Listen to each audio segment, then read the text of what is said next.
Também obrigou todos, pequenos e grandes, ricos e pobres, livres e escravos, a receberem certa marca na mão direita ou na testa.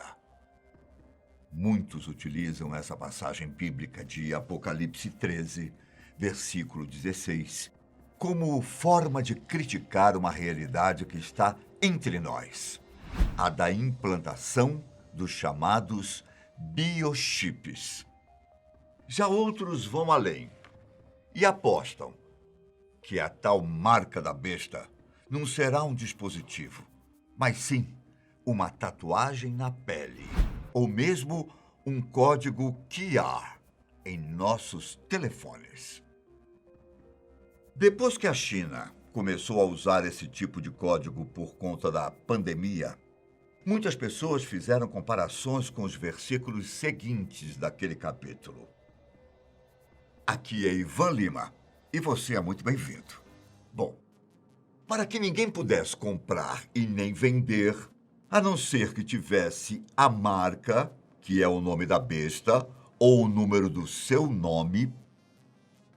Esse versículo e o anterior do capítulo 13 de Apocalipse são muito diretos. Olha só. No fim dos tempos, a humanidade será obrigada a aderir a uma marca.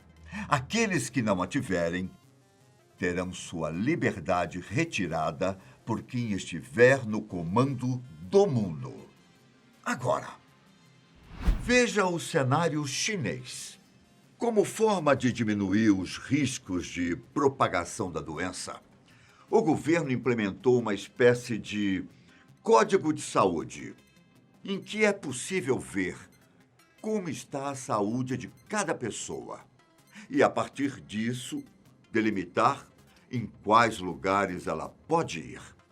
Com a ajuda de duas grandes empresas voltadas para a internet no país, o governo implementou esse novo sistema de códigos em 2 aplicativos que praticamente todo mundo de lá com smartphone possui. O LPay, voltado para pagamentos, e o WeChat, de mensagens. Em Moscou, a capital da Rússia, as autoridades também aderiram a um sistema parecido em abril de 2020, só que um pouco mais rígido. Por lá, pessoas com mais de 14 anos deveriam ter um código QR no celular, se quisessem sair de casa. Era preciso baixar um aplicativo do governo e completar um formulário, colocando ali qual o objetivo da pessoa em sair de sua casa e a rota a ser feita.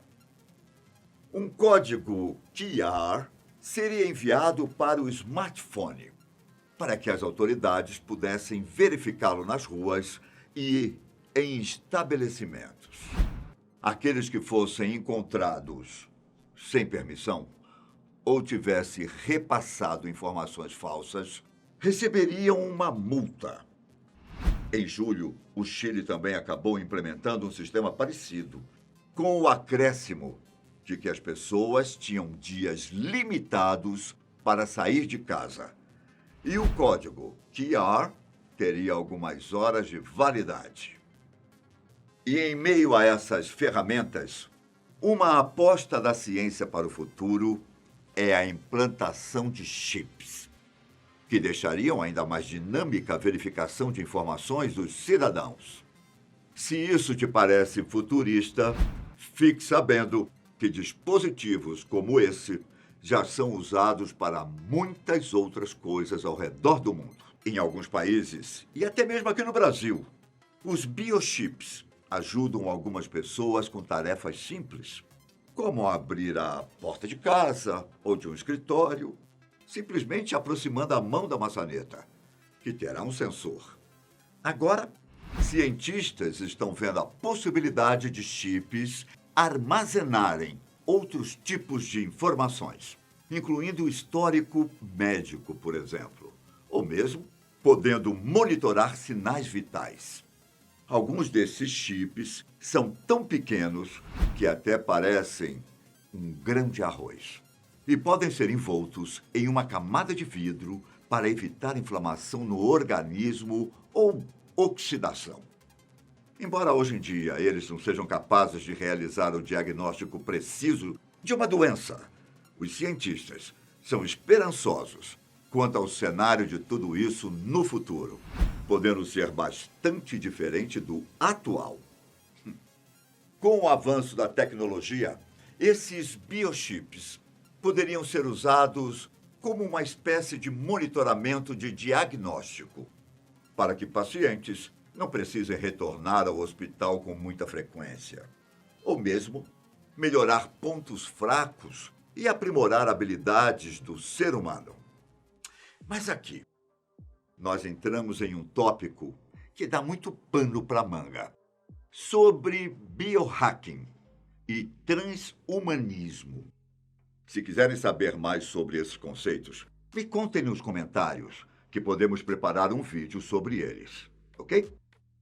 Fato é que a ciência busca um dispositivo para facilitar o sistema de saúde e até mesmo o trabalho de um médico, que poderia acessar dados importantes de um paciente, como telefones de emergência, tipo sanguíneo, e até saber se a pessoa tem alergias ou alguma doença específica. Outras funcionalidades também já são uma realidade, como a possibilidade de parear um biochip com um smartphone para passar um cartão de visita, ligar o carro sem precisar das chaves, pagar uma conta sem usar o cartão de crédito, o que demanda o código do seu cartão para colocá-lo no chip, e até mesmo apresentar um bilhete de ônibus, metrô ou avião, apenas aproximando a mão de um dispositivo. Normalmente, o chip é colocado entre o polegar e o dedo indicador, por ser um local com menos riscos de danificação dos nervos, tendões e vasos sanguíneos. E é possível removê-los, viu? Da mesma forma que a implantação não deixa cicatriz, para retirá-los, é preciso fazer apenas uma incisão de poucos milímetros na região. Aqui no Brasil, a empresa Project Company os vende por R$ 350.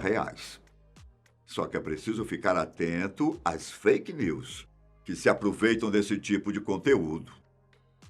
Em maio, por exemplo, surgiu na internet a falsa notícia de que o empresário Bill Gates estaria financiando a criação de uma vacina não líquida contra o vírus.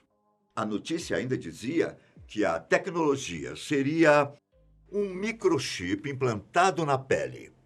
Em contrapartida, em 2019, foi divulgado que a fundação de Bill Gates estava desenvolvendo uma espécie de tatuagem com uma tinta segura que seria aplicada ao lado do local da vacina. Tudo para que as pessoas tivessem uma espécie de histórico biológico, ao invés do registro no papel ou digital. A ideia principal era facilitar a manutenção desses registros, para que as autoridades pudessem detectar rapidamente quais vacinas uma pessoa tomou. Claro que tudo isso gerou bastante polêmica, hein? Algumas pessoas até relacionaram o chip e as tatuagens com algumas previsões de videntes famosos, como Nostradamus e Baba Vanga, que teria previsto a queda das Torres Gêmeas, por exemplo. Foi aí que o assunto sobre a marca da besta surgiu outra vez. É verdade que tanto os chips quanto as tatuagens são possibilidades de serem a tal marca. Mas ainda não podemos bater o martelo, já que o livro sagrado não fecha o assunto. Um ponto importante na passagem bíblica, que gera diferentes interpretações, é em relação à obrigatoriedade de se colocar a marca da besta e as consequências para quem não o fizer, como perseguições. Outras interpretações apontam que, embora um chip ou uma tatuagem na pele possam carregar informações de uma pessoa, Somente isso não transforma o dispositivo na tal marca. Em relação aos aplicativos chineses, a população recebe um código, QR, depois de preencher um formulário com algumas informações pessoais, como nome, telefone, número de passaporte e da identidade. O que vai definir qual código um cidadão irá receber vem logo em seguida, quando a pessoa marca se está com algum dos sintomas, como febre, tosse seca e fadiga. Além disso, também é preciso repassar o histórico de viagens e pontuar se esteve em contato nos últimos 14 dias com alguém que foi confirmado ou tenha suspeita da doença. Em pouco tempo, o governo irá verificar as informações e encaminhará o tal código QR, que poderá ser verde, vermelho ou amarelo.